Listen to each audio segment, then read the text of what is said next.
ज्यांचे मराठी पिक्चर बघून आम्ही मोठे झालो त्यांची आज चक्क भेट घेतली. तर मित्रांनो, आज अहमदाबादवरून मुंबईत परतलो. दिवसभर सुट्टी होती. शिवम आणि मी घरातच होतो.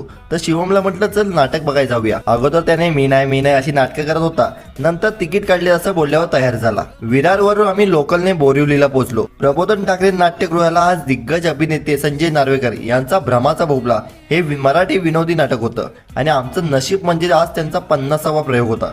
इकडे रांगोळी पण मस्त काढली होती. नाटक असं होतं की पैसा वसूल आणि संजय सरांची अचूक टायमिंग आणि सहकलाकारांची नाटकात भारीच रंगत चढली. 50वा प्रयोग पाहण्यासाठी काही कलाकार मंडळी देखील आली होती. नाटक संपल्यावर शिवमला विचारलं आवडलं का? शिवम बोलला भारी होतं. त्याला बोललो संजय सरांना भेटायचं का? तो बोलला चालेल. मग आम्ही बॅकस्टेजला जाऊन सर्व कलाकारांना भेटलो आणि त्यांच्यासोबत फोटो देखील काढले. नंतर तिथून आम्ही मामाकडे गेलो. त्यांच्या इथे सोसायटीची पूजा होती. तिथे पाया पडलो आणि मग तिथून घरी विरारला परत.